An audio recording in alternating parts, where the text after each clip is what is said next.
only one team in Major League Baseball history that has ever come back from a 3-0 deficit to win the series, and that was the 2004 Boston Red Sox against Travis Demers' New York Yankees.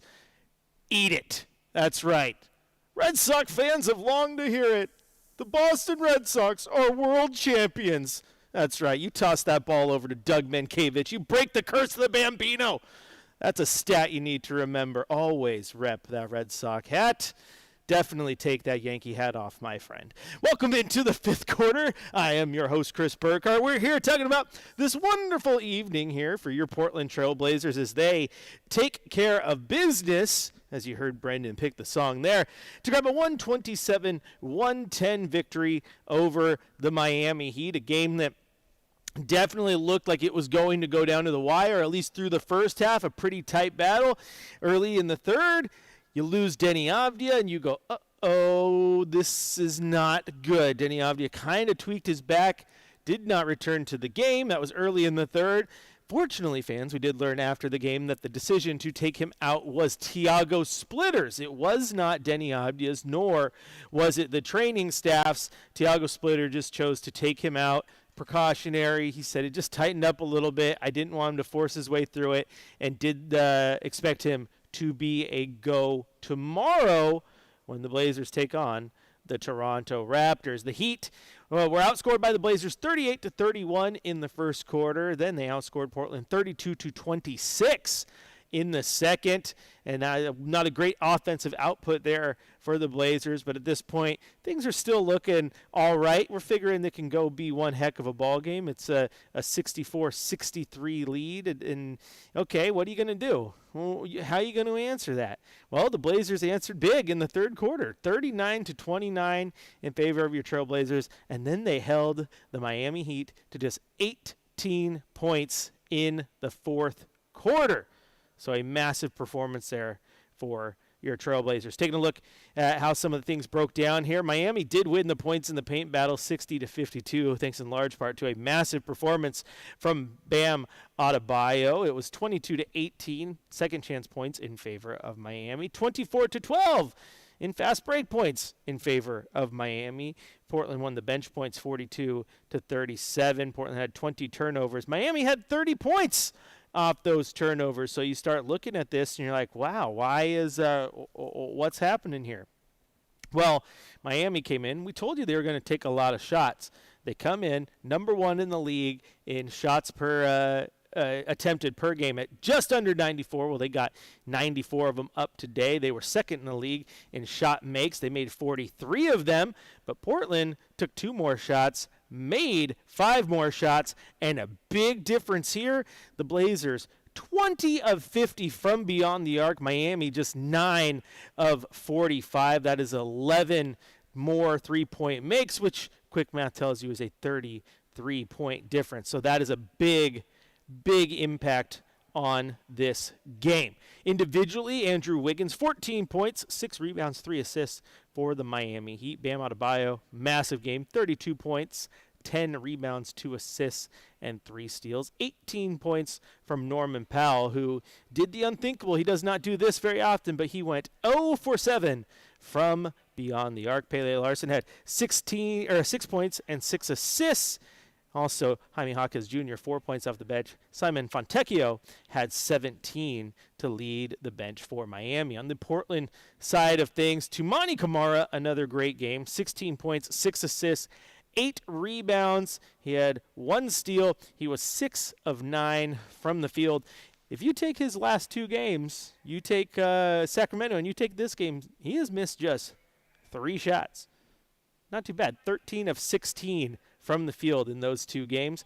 Denny Avdia, 20 points, 7 rebounds, 4 assists before exiting early with that back tightness, on his way to another triple-double possibly, maybe even a 40-point game, because he only played 17 minutes in this game and still dropped 20 points, which was tied for second most on the team. Donovan Clingan, rough night, 7 points, 8 rebounds, 2 assists. He was only 3 of 4, so didn't get involved a ton in the offense, but definitely got beat defensively a few times by the Miami Bigs. I mean, Bam Adebayo is just a whole different animal when he wants to be. Very, very talented, very, very good. He made everything look effortless tonight, and it does become a very hard guard for guys like Donovan Clingan because Bam Adebayo is so athletic. His lateral speed is definitely not what you expect from a center, so that can give guys like Donovan Clingan fits, and it did give him a few fits tonight, which is what led to Bam Adebayo having such a good game for the Miami Heat. Now, outside of Donovan Clingan and everyone else, as we continue to look at that box score, it was 27 points from Shaedon Sharpe, and Torrey Jones, friend of the show, tweeted that Shaedon Sharpe had his worst half of the season and probably his best half of the season all in one. And he's not wrong, because in that first half, Shaedon Sharpe looked bad. He was 1 of 8. He had just 3 points. He was 1 of 4 from beyond the arc. He had 4 turnovers. He was not looking good. He just kind of looked like he was going through the motions. At some point there, though, the ref irritates him. He gets a technical. The flip switches. In the second half, he had 24 points, 3 assists, 3 rebounds, just 2 turnovers, and went 10 of 13. So a massive flip of the switch for Shaedon Sharpe, who ends the night with 27 points to lead the Trailblazers in scoring. 15 points for Drew Holiday to go along with 7 assists, and 20 points for Caleb Love off the bench, 12 from Jeremy Grant as well. And I'm sure for Tiago Splitter, it had to be nice to have your day one starting lineup again. Toumani Camara, Deni Avdija, Donovan Clingan, Shaedon Sharpe, Drew Holiday in the starting lineup. Jeremy Grant, Robert Williams, Caleb Love, Sidi Sissoko, and Ryan Rupert coming off of the bench. So a big night there for your Portland Trailblazers. Now, it's a big night too because the Blazers improved to 23-22, which is above 500 for the first time since November 12th when they were 6-5. Think about that for a second.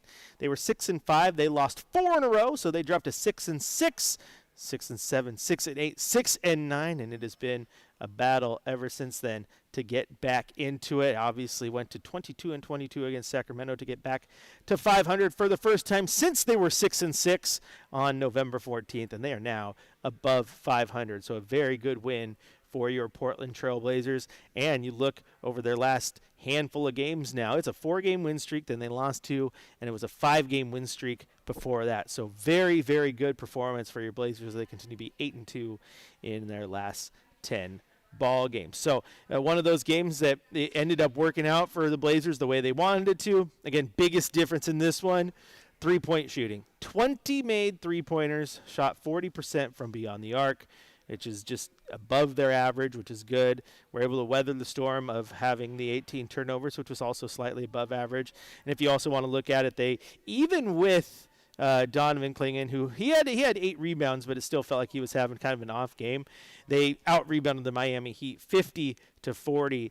Everybody putting in work. Robert Williams found a way to get it going. He had 10. You had 8 from Donovan Clingan. Shaedon Sharpe had 7. Toumani Camara had 8. Deni Avdija had 7. So everybody finding a way to contribute. If you'd like to join the conversation with us, 503-248-0620 is the telephone number. You can also hit us up on the Rip City Radio text line, 88528, or head to youtube.com, type in Rip City Radio, and join the chat there, where Patrick says, hey, Chris, can I get your autograph at the 76ers game? If you actually show up and ask for it, sure. I'll work on my penmanship. See if I can sign that. I do advise most people who ask for my autograph that whatever I do autograph does tend to immediately go down in value after I have inked it. They're just like, what's that scribble? That who? So I mean, if you want to devalue your merch, I got you.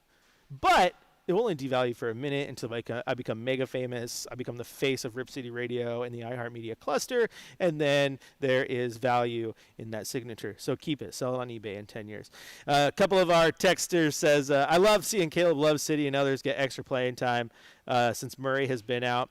And then another one. When was the last time they were above 500 this late in the season? I believe it was the end of the year in 2021. That's how long it's been since they were above 500 this late in the season, even though that was a little bit later than now. But seriously, you got to go back 5 years. It's been an absolute minute That's your answer there. And to the Caleb Love conversation, absolutely. I mean, Chris Murray already was kind of on the cusp of the rotation. I felt the young guys have been playing so well. But City's been great. Caleb Love has absolutely been phenomenal. He's lighting the scoreboard up. He's finding ways to score, doing exactly what they need him to. And I thought another one tonight of those young guys, Ryan Rupert. You look at the box score, and if you only look at box scores, you're like, what are you talking about, Chris? You think he had a good game? He played 13 minutes. He was 0 of 1 from the floor. He missed that one three-pointer that he took, did not go to the free throw line, had just one rebound, no assists, no turnovers, no block shots, 0 points, was a team worst, -8. What do you mean he had a good game? In those 13 minutes, I thought he was incredibly effective. He had 2 massive steals that were able to kind of put the end to a Miami Heat run as they're trying to come back defensively, made the right play, made the right reads, was fighting through screens, making the right switches. I thought that was a very, very, very impressive 13 minutes of action for Ryan Rupert, considering the fact that if you looked at just the box score, you would be told otherwise. That was a perfect 13-minute run of doing everything that does not show up in the box score outside of those 2 massive, massive steals. So big, big shout out to Ryan Rupert. And of course, as everyone said, people are loving Sidy Cissoko and Caleb Love. The young guys have just been absolutely incredible, and they deserve the credit because they've had a chance to step up, and they are stepping up. As Weldon says in the chat, the intangibles 2K rating up. Yeah, absolutely. And he was closing gaps in the passing lanes. He was, again, running around the court, getting where he needed to be. And I don't think he was making a lot of poor plays. I thought that was the biggest thing from him. He wasn't making a lot of mistakes. Didn't need him to do too much more than that. So I just like the fact that he was very, very effective with those minutes. And that's one thing the Blazers have been getting out of those young guys and their bench in general. Like, I think Robert Williams might be one of the most effective with the small amount of minutes they give him on any given night. Tonight he had 19 minutes and 3 block shots, a couple absolute amazing ones, and Tiago Splitter just praised him nonstop in the post-game press conference about how good he was. Now, Sean asked, when are Love and City getting full contracts? I think Rupert, Murray, Dwop may all get released if we can't make a trade to free up spots. I believe that number now we're sitting at is about 10 games for City, which makes it, I guess maybe it's the other way around, 10 games for Love? Maybe makes it about 12 games for City. So we can look at that real quick. I mean, I can get you the actual answer here. But either way, you're looking at about a dozen games, give or take, for those 2 guys. And at that point, they either have to just stay down at the G League or they got to find a way to open it up. So how the Blazers will do that, your guess is as good as mine. Obviously, the trade avenue is one, and the other avenue is the releasing players. Either way, if you want to get both of those guys in, you got to free up 2 spots, which is easier said than done. So for Sidy Cissoko, this was his 40th game, so he has 10 games left. For Caleb Love, this was his 37th game, so 13 games left for Caleb Love. There you go. That puts him just, I think I did the math on that earlier. It puts him right around like February 14th-ish on the schedule. So let me just do 14 games since that would be the max right now. 1, 2, 3, 4, 5, 6, 7, 8, 9, 10, 11, 12, 13 games. That puts right around February 22nd against Phoenix, give or take, if the math could just be a game or 2 off. But that's roughly where we're looking at. Keep in mind, trade deadline is right in between the Phoenix and Memphis game. On February 5th is the NBA trade deadline, so maybe it's a send one out for a pick. I think you look at like, hey, Dwop Reith to a team who has an opening for a second-round pick. That frees something up. I think there's been some murmurs about what the team could do with Matisse Thybulle just because he's making money and he ain't playing, unfortunately. So that's something to watch about. And happy Valentine's Day, Love. That's what Weldon says. Hey, that'd be a pretty smart day to give him his contract, right? If you gave, see, this is where sometimes you got to bring in the creative content team, because they can tell, hey, Joe, are you going to make Caleb Love a full-time contract guy? And he's like, yeah, I totally anticipate that. We just gotta make some moves, and, trade deadline here, blah blah blah. And they, okay. Well, you made your trade deadline moves. You have a roster spot. So can you just do us a favor? Can you make him sign the paper on Valentine's Day? All love for love. Content writes itself. Boom. Social media is a buzz. Lather, rinse, repeat. Like that's just smart action. Smart action. All right, we will take breaks here in a short minute, I promise. But before we do, let's head out to Bryce down in PDX. My man Bryce always calling in. Bryce, how you doing, bud? Oh, not bad. Yeah, no, I mean, pretty much answered the whole reason why I was calling in, grappling with Caleb Love's contract. I was going to hit you with the hot take of Reith and possibly Rupert going down to the G League, take their chances on somebody else signing them. Like Warriors have the cap space if, you get the IL list with Jimmy Butler the rest of the year, pick up players, try to come at the play-in tournament best they could. But, no, that was my big curiosity. I was going to actually have me on just be like, explain it like I'm real stupid. Why we can't have City Sissoko and Caleb Love just drop buckets the way that they have, just on and off the bench, and have this rotation. I was like, explain the trade deadline contract gap, and it's like the Rule 5 in baseball, I think, how it goes back and forth since you started it with the baseball analogies. Right.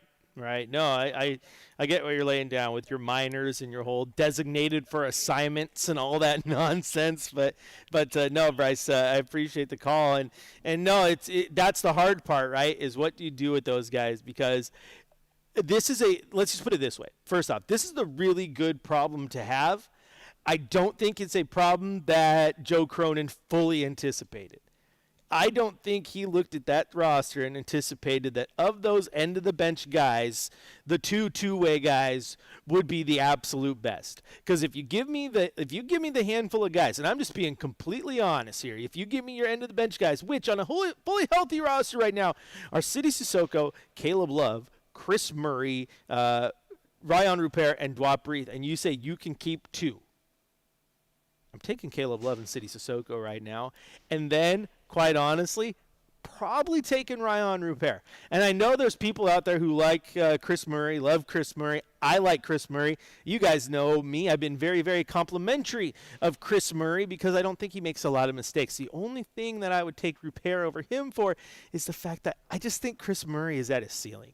Like, I just don't know if I see just a ton more progress out of him. I still think Ryan Rupert is raw. Ryan Rupert is very, very young. Yes, he's been in the league now for a handful of years, but he came to the Blazers raw, and they're slowly developing him. I mean, look at the last few games. He's been very, very good with his minutes. Now, of course, you can make the same argument for Chris Murray. He's had a couple games where the rebounds have come in absolutely clutch. They were exactly what the team needed, and he's made big plays.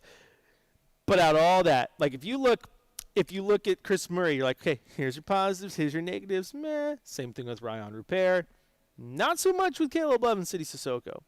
And then Reith is in that conversation because I don't think Reith has been bad at all. However, when you have Robert Williams, do you have Donovan Clingan, you have Young Hansen, who you'd like to just kind of free up that spot to be the third center, then it just makes Reith just a little more tradable. And I say tradable because I love what he's done for this team, and I really do hope, and I've said this before to you guys, that if they use him to free up a roster spot, they trade him. Trade him to, like I said, maybe a Golden State. I don't know what everyone's roster situation is, but hey, you got a couple trades going. We'll be the third team just to help facilitate something. We'll send you Dwop. You send us a second-round pick. You wipe your hands, but you put Dwop on a roster, which he deserves. And again, I do think that I would definitely monitor the Matisse Thybulle situation. I think there's a chance there that there's a wave, and just wipe your hands of that. Take the ding on his $10 million for the rest of the year, and then he's off the books, and you're good to go. Because the unfortunate part about Tease is, he's probably not re-signing with you. I mean, last year, picking the player option made absolutely perfect sense because he had only played 5 games or whatever it was, 15 games. So picking up the player option made the most sense because there wasn't going to be a big free agent market for him. He's not just going to turn around and sign for Portland for cheap. He's going to go hit the market. And if his value is only $4 million or $5 million or whatever it is, at least he's going to get to pick where he gets to go play. So perhaps wiping your hands of Matisse Thybulle makes just a little bit more sense than people think. I think the unfortunate part is the fact that he's played so few games. The trade value is really, really low. This is the fifth quarter. I'm your host, Chris Burkhardt. If you want to join the conversation, 503-248-0620 is the telephone number. Of course, you can head on over to youtube.com, type in Rip City Radio, join the chat there, or hit us up on the text line. 88528 is that text number. We're going to take a quick break here. When we come back, plenty more. We still got your drive of the night, shot of the night, coach's corner, and a game ball to hand out, all here on your home of the Blazers, Rip City Radio, 620.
That play reminds me of one that happened earlier in the game too, where Denny threw a alley-oop pass to Tamani Kamara, and Tamani grabs it with one hand behind his head, just a little too far, and it goes out of bounds. And then Denny looks at him and tells him to grab it with two hands next time. And Tamani looks at him, he's like, "It was way back here."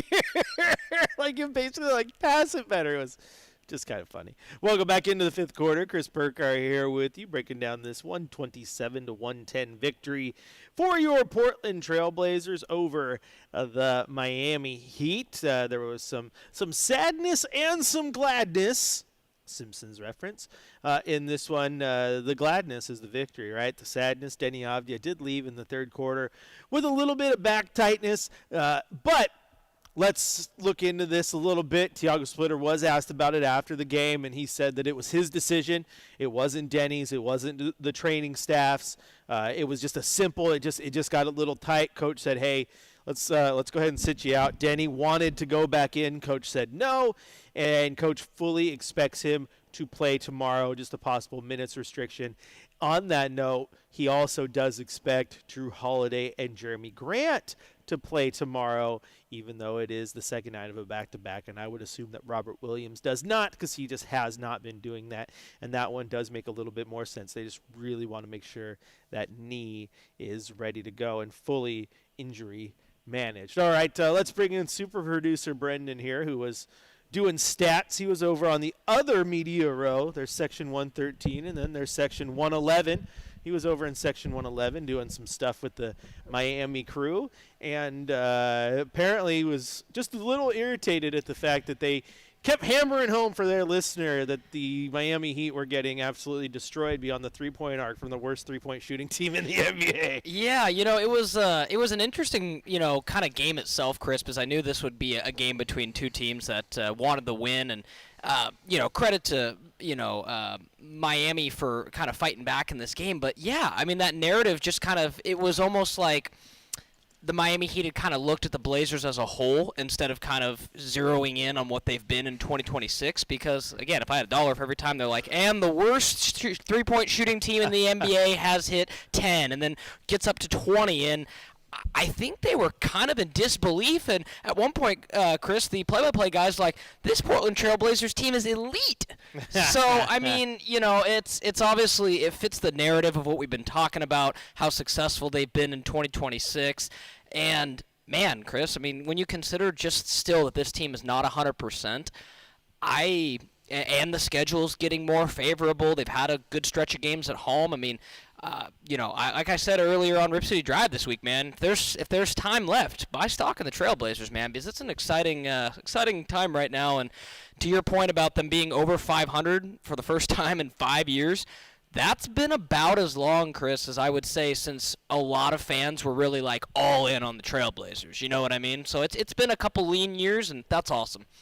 Yeah, no, they're doing good. They're playing well. When you can start to get the opposing broadcast to be irritated with you, you're doing fine. You're doing exactly what you want to do. But let's not act like the Blazers haven't hit 20 before. In fact, they've hit 20 or more three-pointers 3 times this season, including tonight. They did it against Golden State on December 14th, and the most they've hit all season was back on October 29th at Utah, and they hit 21 three-pointers. They were 21 for 55 on the night. So sometimes you're good, sometimes you're bad. The Blazers were good in this one. And it does not even rank in the top 5, though, in three-point percentage. The Golden State game, when they made 20, they shot 51.3. Their second game against Golden State that they won to, they shot 41 or 47%.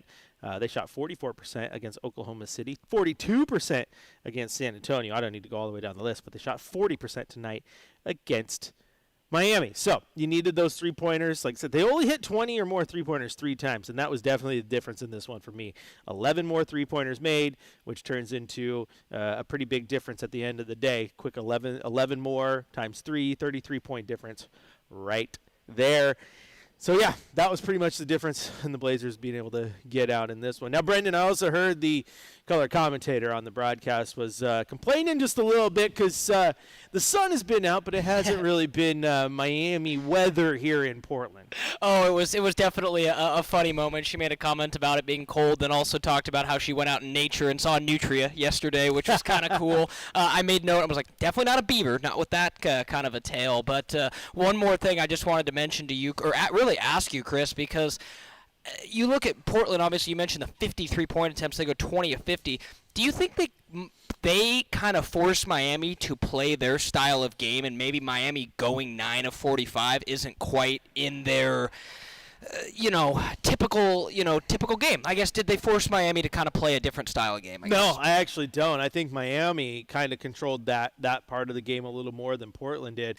What I thought was interesting watching these two offenses, which makes it a little more impressive but still a little scary that the Blazers were able to shoot that well, is the fact that the Blazers just went a lot of simple pick and then iso ball, whether it was Caleb Love, pick and rolls up top, isolation, not a lot of movement.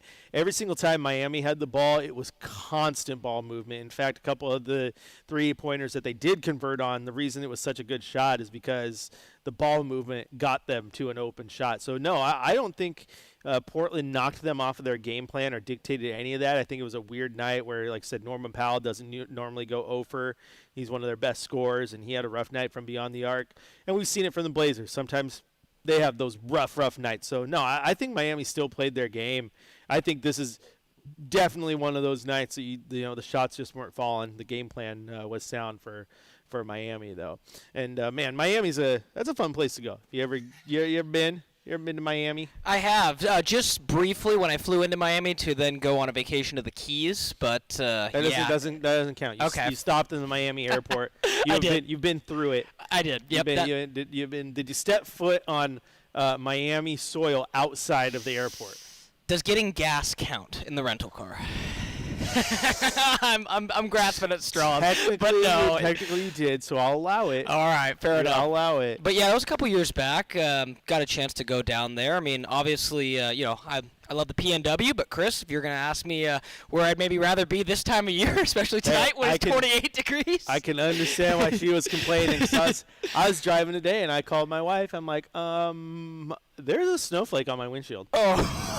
And she's like, man. what? No, there's not. I'm like, there's multiple. Like, it is trying to snow right now. And it doesn't really do that in Miami. Miami is beautiful, though. You ever go down there, catch a game. The arena's right on the water, which is super nice. You stay there at, like, the Marriott Biscayne Bay, and my hotel room overlooked the bay. Oh, and awesome. For those of you who don't know how Miami's set up, like, you have, like, Florida, and then South Beach is, like, there's a gap, like it's almost like a little island, if you will. Mm-hmm. And so we're not on quite like South Beach that you think of like Miami or Miami Vice City, but we're still right there in downtown.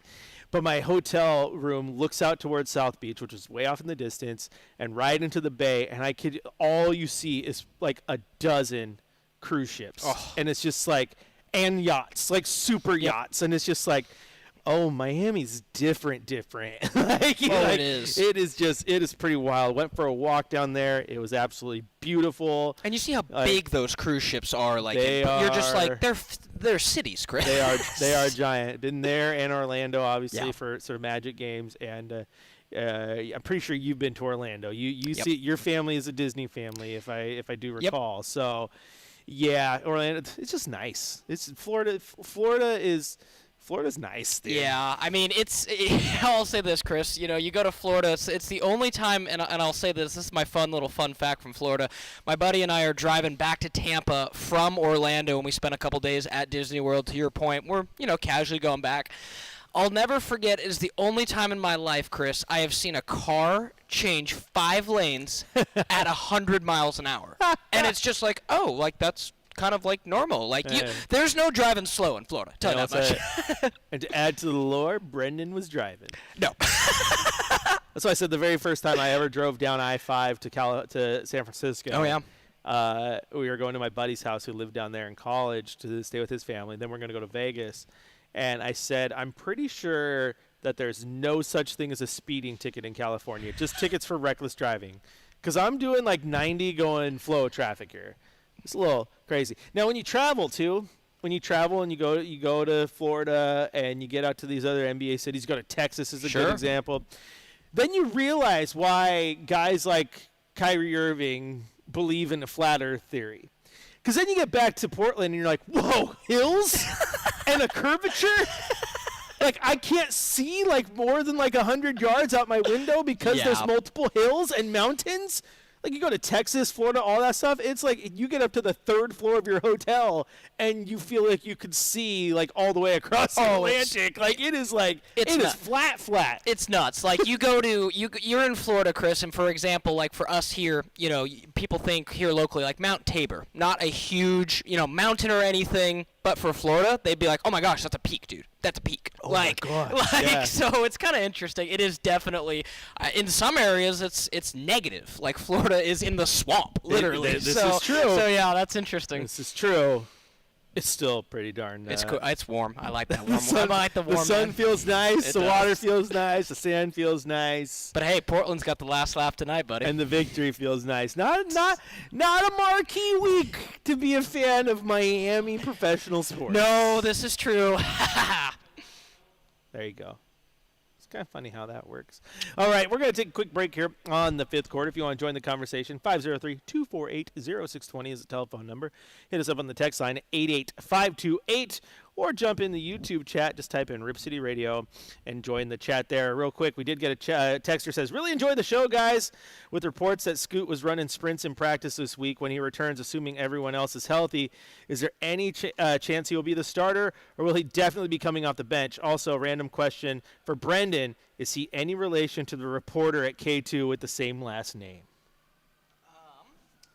Good question. I have been asked that by my family many, many times. He's referring to Shelby Slaughter, and as far as I know, absolutely 100% no connection. Oh, so man. not a cousin. I would assume that maybe she married into the Slaughter name. I know there's some other Slaughters out there that are not like me, but I have been asked that a couple times, and I'm like, I do not know her. So there you go. Like, it could be extended family, too, because I always wonder, I'm like, what are the odds that, like, I'm related to Kevin Burkhardt and also in the sports broadcasting Right, that's game. true. Like, You're very true. That'd be kind of funny. But to the original question, I think there's still a little bit of time before Scoot gets back. I personally originally thought it was going to be closer to the beginning of the month. The ramp-up has been extra slow. They're being extra cautious, which I get. Here's the thing, guys. Scoot is a very, very explosive player, and from all the accounts that we have gotten, that hamstring was about as serious as you can get without having to go under the knife, and he didn't have to go under the knife.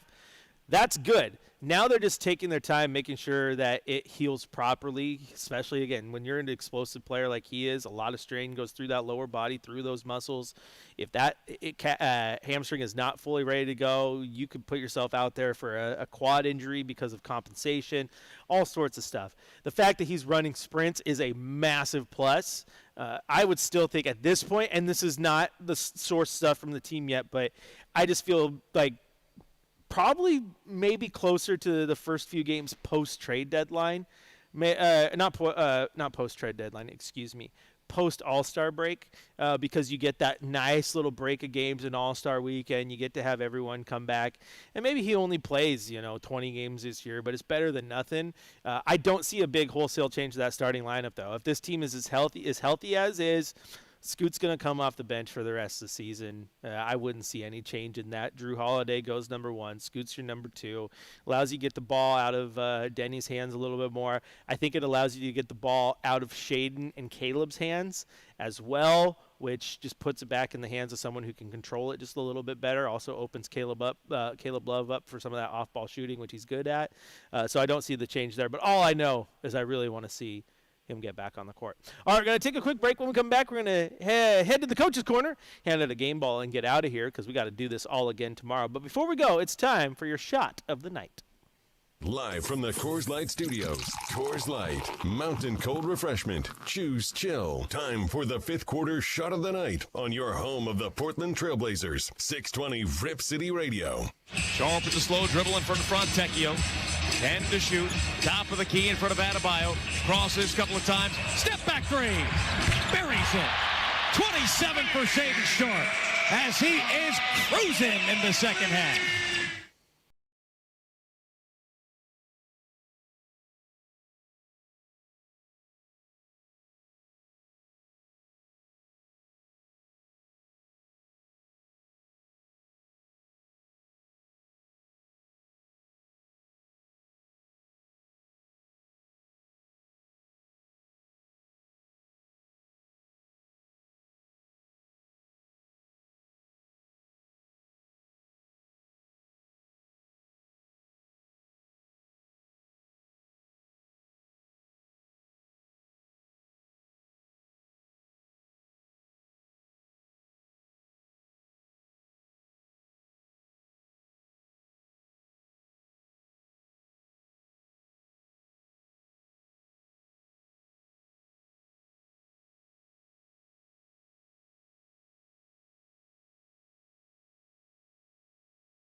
Light, mountain cold refreshment. Choose chill. Welcome back into the fifth quarter. Chris Burkhardt here with you. Time now to head to the coach's corner. Let's hear from head coach Tiago Splitter.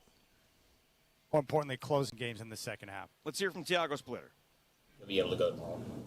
Yeah, probably. So he wanted to stay in, and you told him no? Yeah. Your thoughts on the game tonight? It seemed like it was pretty close in the first half, and you guys were able to make a little headway in the second. Yeah, I thought first half, we gave them too many 50-50 balls, and they just play harder than us. And sometimes it's not about X's and O's, or you just got to go there and play harder, and that's what they did in the second half. They bounced back, and the whole squad was way better, more focused. We rebounded the ball, we pushed the pace. Of course, we made shots and all of that, but the energy and the focus was better. How would you describe the pace of play? Lots of back and forth, lots of shots. Yeah, I mean, that's the pace they play with, and the fastest team in the NBA, and it's dangerous. You never know, they coming at you even after makes. I think we did a better job as the game went along. Last quarter, they scored 18 points. I felt like Rob Williams was tremendous. Guarding, being higher on screens and contesting shots, protecting the rim. Outstanding game by him. What do you like best about what you guys are doing through this string of wins? Figured out in the fly. I think guys are learning.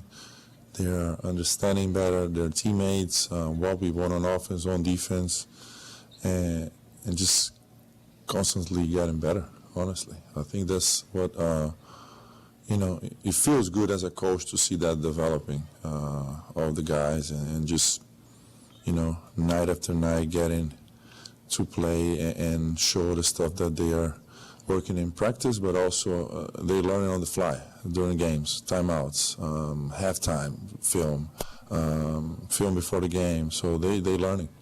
How big was it to have Shaden be able to kind of take over in the second half with not having Denny most of the half? Yeah, he was kind of off the first half and run for 8, I believe, and hell of a second half. He was hot there, and we just tried to, give him touches, and he made the rest, to be honest.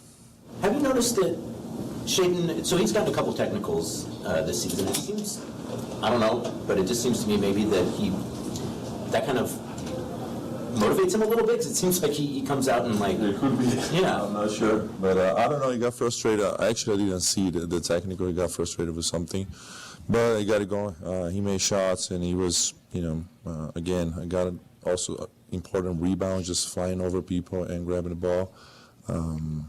And just taking the challenge to guard one-on-one. Something that we've been talking to him the whole season, and he's just being firmer in those one-on-ones, being stronger and holding his ground better. So he's also getting way better defensively than he started the season. Their three-point shooting woes, was that your defense or them missing or a little of both? Well, a little bit how they play, right? I think we knew they were going to drive and kick it out, and I think we were ready to contest those shots. Like I say, Rob was huge, but the rest of the guys, we always have extra efforts to get a hand up and try to move that, or at least, bother the shooters. And then, in the end of the day, it's miss or make shots. We made and they miss, but I think we did a good job contesting those shots. Do you have a sense of whether Drew and Jeremy will play tomorrow? We'll see how they feel. We hope so. That was the plan, for them to play the back-to-back with minutes restriction. We'll see how they feel after the game. Also, of course, Danny, I feel confident they can play tomorrow with some, again, restrictions. Did Rob get the box tonight, or who got the box? Rob got the box. Who is the MVP tonight for the Trailblazers? It's time for Game Balls on Fifth Quarter, live from the Coors Light Studios. Coors Light, choose chill. And there you hear from head coach Tiago Splitter. Time now to hand out a game ball. I'm going to hand this one out to Shaden Sharp just based on that second half. He had a terrible first half and was able to rebound, and that second half really was what allowed the Blazers to kind of stretch that lead, hold that lead, especially with Denny Avdia out, needed him to step up. He did. I like that. I absolutely like that from him, be able to kind of readjust at halftime. Maybe coach said something to him. I don't know. But to come away from having a pretty bad first half, maybe one of his worst halves of basketball this season, and then bounce back to have one of his best halves of basketball this season, I got to tip my hat to him for that performance. It's a pretty big-time stuff on a night they needed it. So handing out the game ball to Shaden Sharp. All right, once again, Blazers 127-110 over the Miami Heat. And now that Chad's up here, I want to remind him so he can hear, just in case he wasn't listening when the show started, that Curtis does a wonderful job with all his stats and the things he pulls. But he forgot one tonight for my friend Travis, and that is there is only one team in the history of Major League Baseball to come back from a 3-0 deficit and win the series, and that is the 2004 Boston Red Sox against the New York Yankees. Eat it, Travis. Go Sox! I'm not. Yeah, definitely not a Patriots fan. Otherwise, he may have like. I feel like Chad could survive if it was a Denver 49ers Super Bowl. But if I were a Patriot fan, this might be the fifth quarter with Brendan Slaughter after the weekend, depending on how things go. But nope, I'm not. Anyway, go Sox! Go Sox! You ever see that old ESPN Sports Center commercial with David Ortiz when he takes the Yankee hat and he's like, it's like with Jorge Posada, I think, and he takes it, puts it on his head, and Ortiz like, no man, you got to break it in, and he grabs it and he starts, and then he puts it on. As he puts the Yankee hat on, Wally, the mascot, comes across the corner and he just sees it and he drops his tray of lunch with the classic Wally. It's not what you think. it's oh my gosh, just a great commercial. Those Sports Center ones, those are great. It's like the Peyton Manning Eli one where they're kicking each other as they're walking through the tour. Dad's just yelling at them. Anyway, all right, that's going to do it for the fifth quarter. Once again, final score here at Moda Center, your Blazers 127. The Miami Heat 110. Blazers win their fourth game in a row and are above 500 for the first time since they were 6-5 on November 12th. Pretty good stat there for your Trailblazers, and they will be back in action tomorrow with a chance to even climb a little bit higher, this time against the team who claims to be from the north, despite the fact that Portland is more north. The Toronto Raptors. Tip-off at 7 o'clock, meaning I want Blazers game day for you at 7. Once again, final score here at Moda Center. Our Portland Trailblazers 127, the Miami Heat 110. Rip City, I'll talk to you tomorrow.